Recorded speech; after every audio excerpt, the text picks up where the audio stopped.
Well, hello. I know it's been a long while, but I've been working very hard on on something that I'm happy to start introducing you in. For those that haven't seen the new post that I made, I have redrawn a lot of the characters, all the characters actually, in my story, and updated the, some of the features of some of my characters along the way. And now I'm happy to start introducing you to this massive beast of a world. And one of the biggest recurring things you will need to know are the gods. Now, there are technically five-ish gods levels you need to know. Those are Celestial, Elder Celestial, Elder Celestial, E Celestial, Fatetrion, and technically Demigod, so that as well. We'll get to that later. Celestials. These gods are the lowest gods and are in charge of the solar system and the planets within. These gods are Ellie, Jack, and Gyroth. These gods are the weakest and aren't really that powerful in the godly sense. The next tier are the Elder Celestials. These gods are in charge of whole regions of the universe and create their sphere of influence around their regions. Those gods include Emily, Dave, and the Rogue.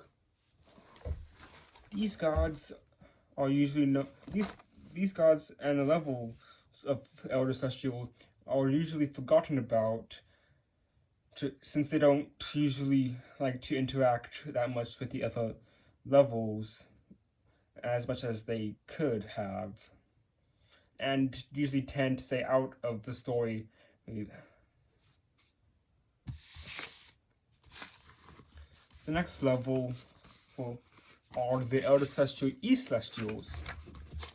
These gods are, instead of in charge of the solar system or universes or anything like that, they're in charge of maintaining balance in the universe and making sure everyone in the universe maintains that balance as well.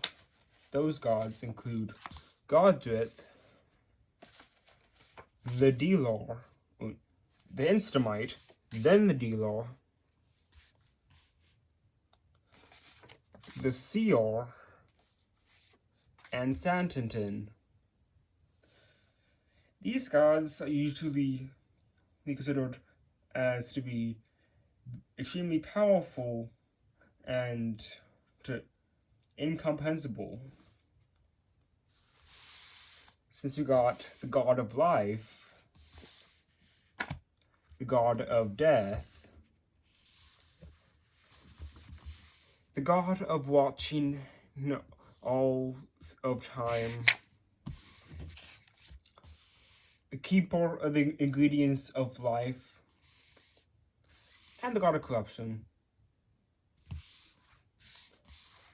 Now, the last tier that we talk about a little bit are the Fatetrions. These gods are immensely powerful.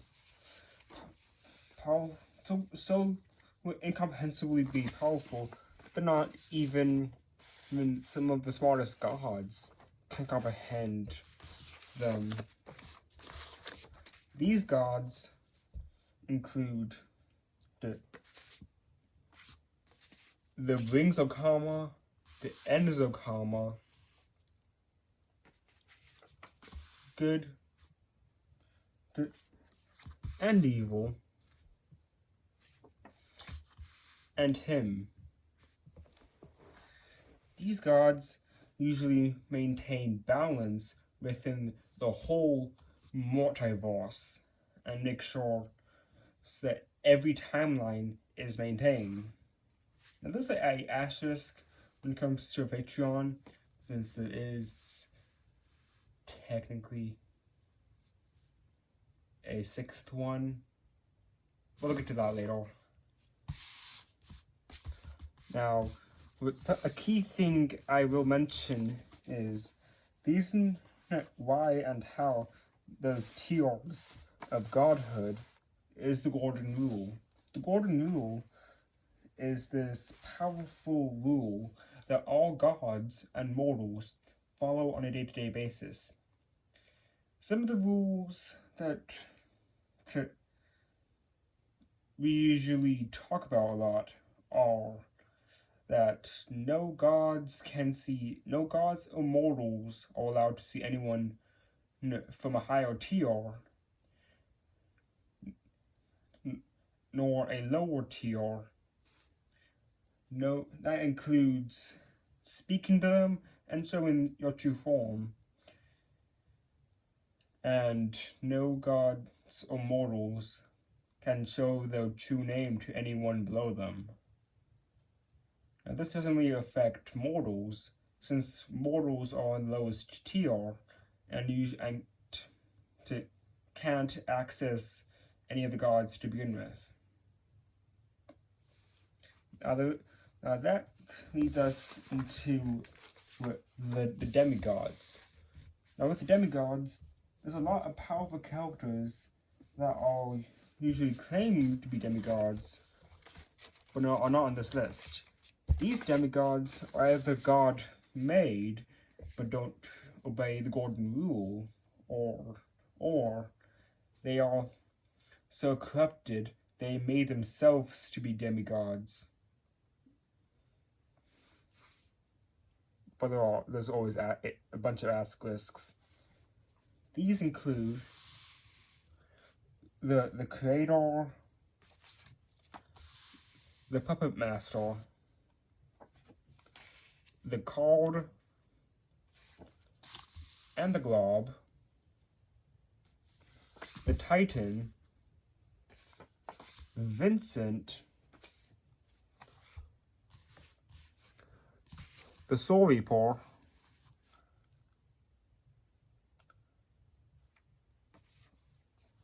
the Fang Reaper,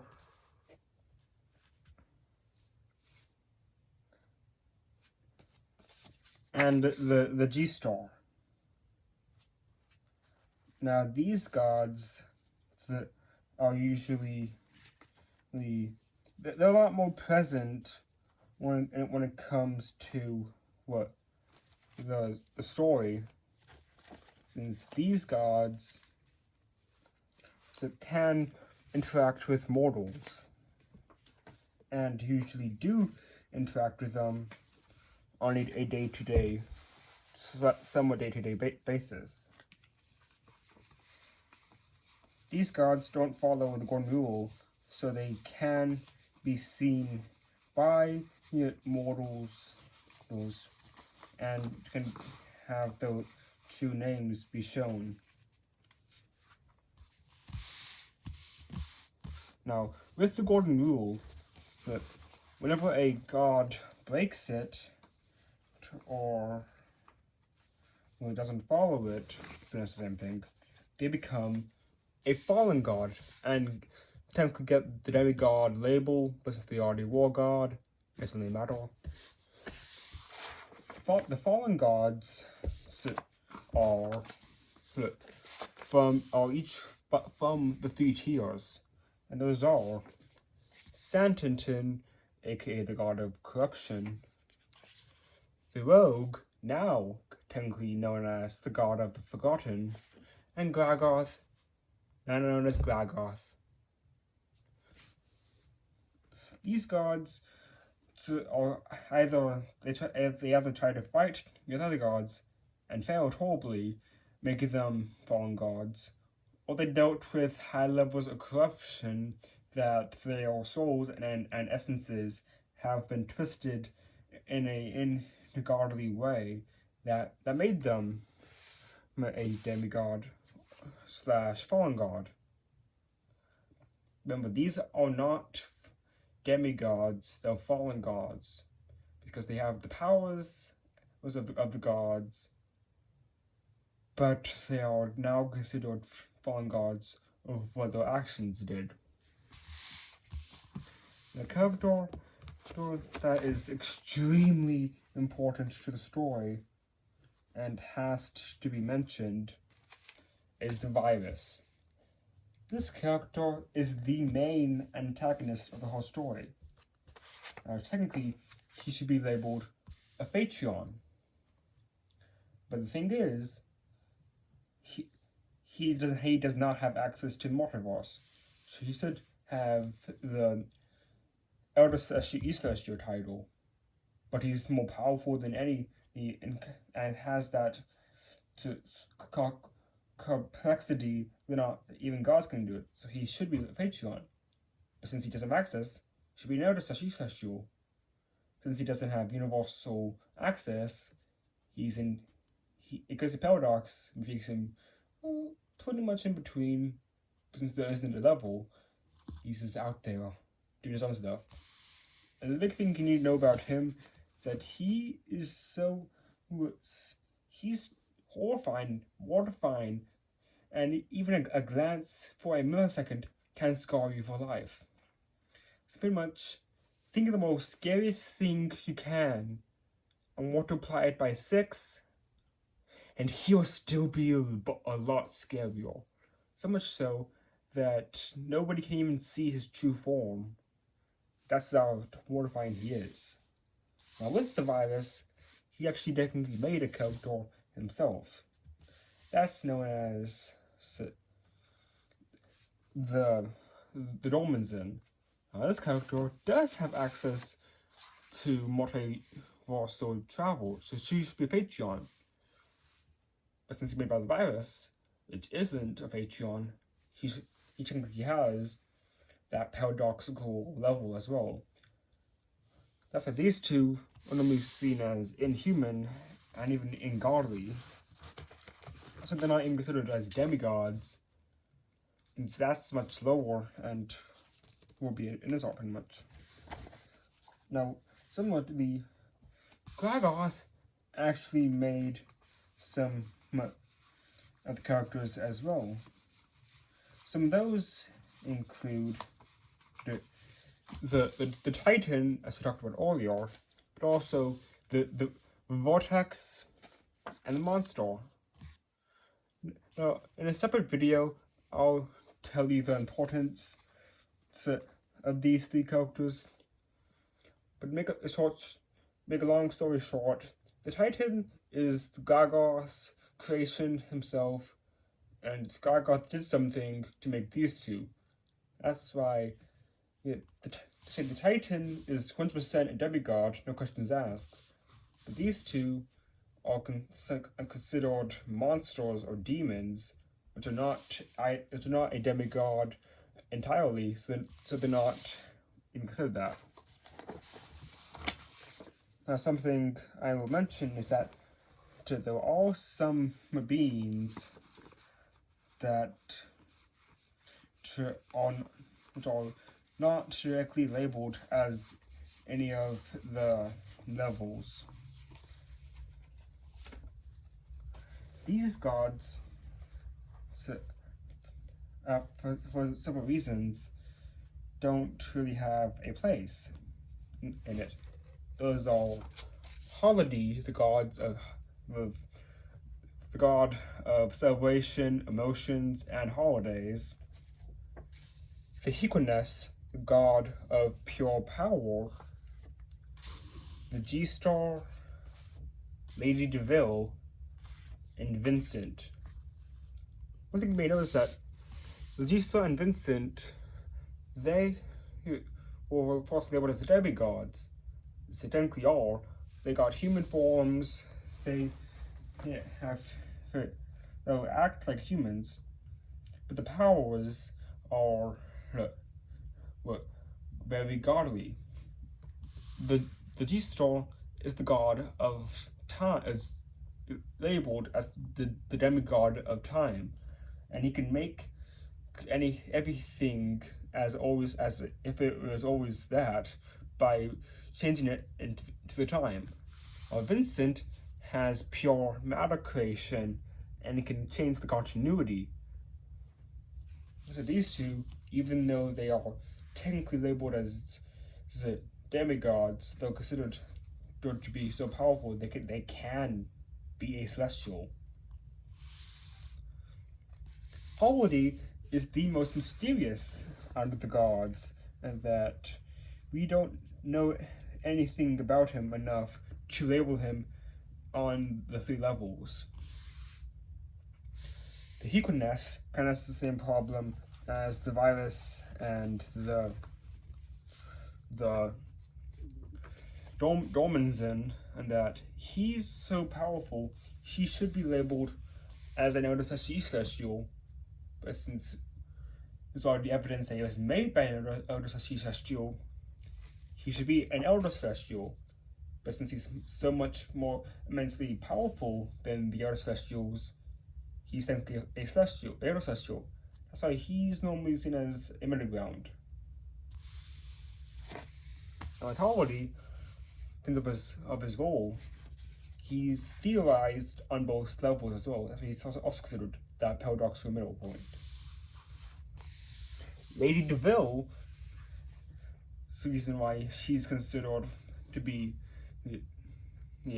undefined, is a big story that we're going to save for a later video.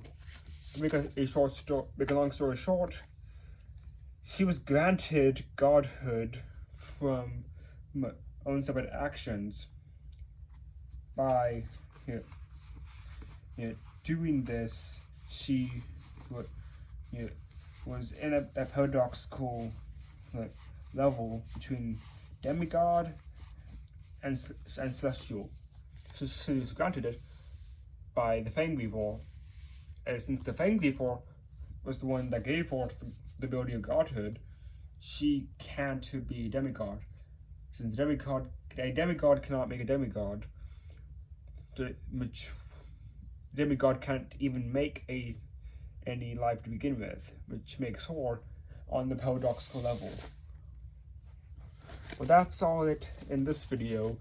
Stay tuned to see every more of my wacky characters and the characters that have yet to come.